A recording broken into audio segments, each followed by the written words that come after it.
do programa sobre inteligência artificial, por exemplo. Imagina toda a bagunça que vai acontecer e que está acontecendo em vários setores, inclusive setores que são até meus, né? Os ilustradores, os Nossa, roteiristas. Teve greve lá nos Estados Unidos por causa disso.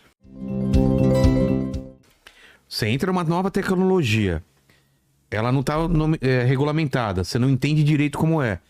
Todo um setor pode acabar ou ter Não vai acabar. Vai acabar. E aí? Se é que já não está em vias de acabar. Não. Porque você tem hoje um nível de customização da inteligência artificial para tudo. A custo zero, né?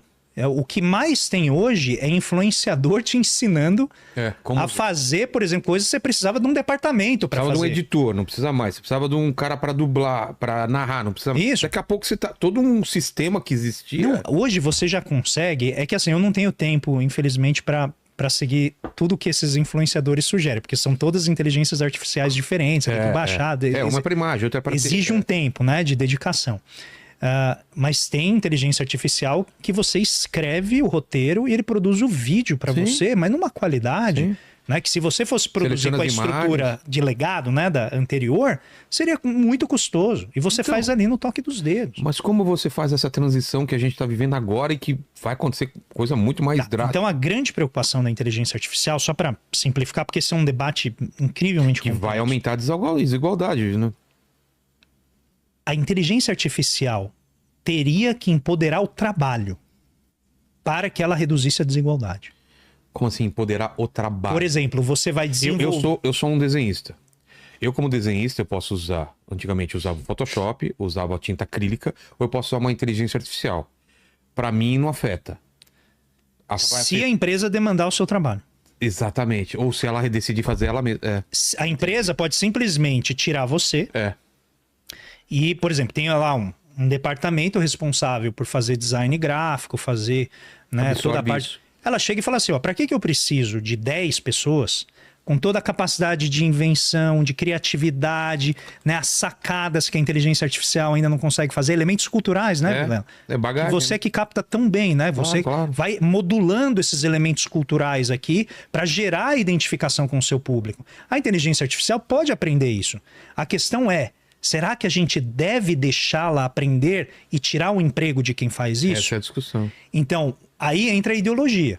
Se uma pessoa acha que a tecnologia está sempre certa, como um Deus ex machina que diz pra gente onde a gente deve ir, a gente nunca deve questionar, ela vai dizer, bom, eu sempre gosto de brincar que o inventor do fax perdeu o seu emprego por e-mail, né? Foi demitido por e-mail, né? Porque... Cara, é muito bom isso. Reza essa lenda. Tá? Então, assim, você pode ficar na posição, né? De, olha, que pena, vamos continuar usando fax. Não adianta. Não, a tecnologia, ela sai atropelando. Ela sai atropelando. Tá? Daqui a pouco eu vou falar de novo de uma cripto que eu gostava muito, que vai nesse ponto, porque as pessoas, os criptocrentes, eles ficam me apurrinhando. E são chatos aí. Não, eles são, mas eu acho engraçado. Eu vou explicar por quê. Não me deixa esquecer de falar disso. Tá bom. Mas o que acontece? A tecnologia, ela vai atropelando, porque ela está servindo o nosso interesse. O problema é que, às vezes, ela leva a gente para uma direção que a gente não sabe se é bom pra gente.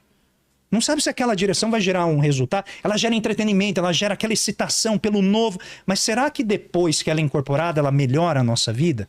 Então, a discussão que está ocorrendo na economia... Eu estou falando de economia convencional, tá? Não estou falando de economia que é mais heterodoxa, militante, engajada politicamente. Não, estou falando a economia convencional mesmo, de grandes centros de pesquisa norte-americanos, europeus. Inclusive o prêmio Nobel, né? Os prêmios Nobel desse ano são o Acemoglu, o Robinson e o... Nossa, posso esquecer o nome dele, o último. Bom, daqui a pouco eu me lembro. O Tuti pode procurar aí. Acho que é Smith, não é Prêmio Smith. Nobel do quê? Mas enfim, e é um cara bem importante. É ruim eu ter esquecido. Mas de qualquer maneira, o trabalho deles, principalmente do Acemoglu, que é um economista turco-americano, ele diz que a inteligência artificial ela tem que melhorar a produtividade do trabalho e não substituir trabalho. Em vez do cara virar o parafuso, vai ter uma máquina que vai virar o parafuso e ele vai fazer outra coisa. Isso. Em vez do... É que ele tá entrando na parte criativa. Mas aí vem o problema. Então, por exemplo, vamos pegar os caixas automáticos, tá? De supermercado. Tá. Você vai lá e você mesmo... Isso. Aí vem a pergunta. Quem que tá ganhando com isso? Supermercado. Quem que tá perdendo com isso? Consumidor e o cara que trabalhava. O consumidor... Eu não gosto, eu prefiro ir no caixa. O consumidor está fazendo um serviço que antes era apresentado por quem? Pelo supermercado. Exato. Então o Acemoglu, ele vai dizer... E não tá tendo redução no preço. Exato, porque ele tá falando, você só tá distribuindo a tecnologia, você tá transferindo o ônus dela. Você não tá melhorando a vida de ninguém. Porque não tá diminuindo fila, não afeta nada, ao contrário. Né? Se a pessoa não sabe usar a tecnologia, às vezes até forma mais fila. Verdade. Você só tá transferindo aquele elemento. Isso ainda não é inteligência artificial. Mas na inteligência artificial, se você começa a substituir o trabalho humano, tem uma preocupação que é social. É bem simples. O que esse monte de gente vai fazer se não tiver emprego? Então. Por isso. E é muita gente. É muita gente. Por isso que lá no Vale do Silício, adivinha qual que é a moda em termos de política social? Renda básica universal. Então eles defendem. O próprio Elon Musk já chegou a falar? Já chegou a defender que você precisa ter uma renda básica universal. Não é que defendeu com muita força, mas já chegou a mencionar que não é tão avesso a isso e tal.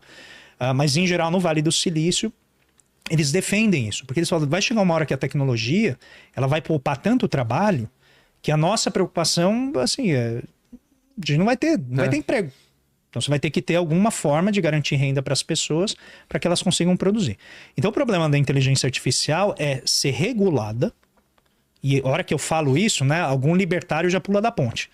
Né? Porque você fala que o Estado vai regular a tecnologia, já fala, não! Né? Na direção que a sociedade precisa. E aí vem o problema, que você confia no Estado para regular na direção que a sociedade... O problema é que o Estado, quando começa qualquer discussão, é uma discussão... Tem que ter gente especialista para... Donald Trump vence a eleição dizendo que vai fazer o quê? Desregular. A cripto passou por um processo forte de regulação, por exemplo, do governo Biden. Então ele já está colocando em postos chaves da administração pessoas que vão desmontar essas regulações para, por exemplo, esse tipo de tecnologia avançar. Inteligência artificial é ainda mais grave, porque ela está substituindo dimensões criativas, que em geral o ser humano faz. Fotógrafo, ilustrador, roteirista, escritor... jornalista, tradutor. Pensa. Tradutor, se você dublador. pega... Dublador é a primeira escala. Já você tem já fones de ouvido, agora eu não lembro o nome, qual é a empresa, mas que ela traduz automaticamente. Então, se vai numa palestra, a pessoa está falando em coreano, ela traduz automaticamente para inglês, para o idioma que você precisa. Entende? Então, imagina o número de intérpretes né, dos vários idiomas que vão perder emprego com isso. Aí o grande desafio é, será que a taxa com que eu destruo empregos é compensada com a criação de novas atividades, de novas tarefas, de novos empregos em outras áreas? Não só criação, é treinamento desse pessoal, né? Isso. Mas vamos pensar antes. Porque eu só vou treinar se existir, certo? Acho que não. Então a preocupação anterior é, será que eu crio no mesmo ritmo novos empregos? Não. E isso sobrecarrega quem? O setor de serviços, certo? Porque se você vai numa linha de montagem de por exemplo, aquela empresa, nossa, me fugiu o nome, empresa de automóveis chinesa, de carros elétricos, que está aqui em todo BYD. A BYD. Se você vai numa linha de montagem da BYD, você não vai ver quase nenhum ser humano. Tudo robô. São, assim... quase hectares de galpões, tudo com robô. Você tem o ser humano só ali controlando o processo como um todo, mas tudo robô. Onde você vai colocar um monte de gente que está sobrando dessa inovação? Você tem que criar serviço de babá, de enfermeira, de educador, de influenciador. Você vai criando camadas de serviços para ocupar essas pessoas. A pergunta é, se a inteligência artificial está matando esses empregos que já são o resíduo da desindustrialização, no sentido de que você está diminuindo a participação do emprego na indústria, Você não está mais no chão de fábrica, você está agora trabalhando no telemarketing, você está trabalhando na produção de publicidade. Você saiu da fábrica e está indo para lá. Se a inteligência artificial começa a substituir os empregos aqui, você vai ter um problema social. E aí vem a pergunta, o mercado resolve esse problema social?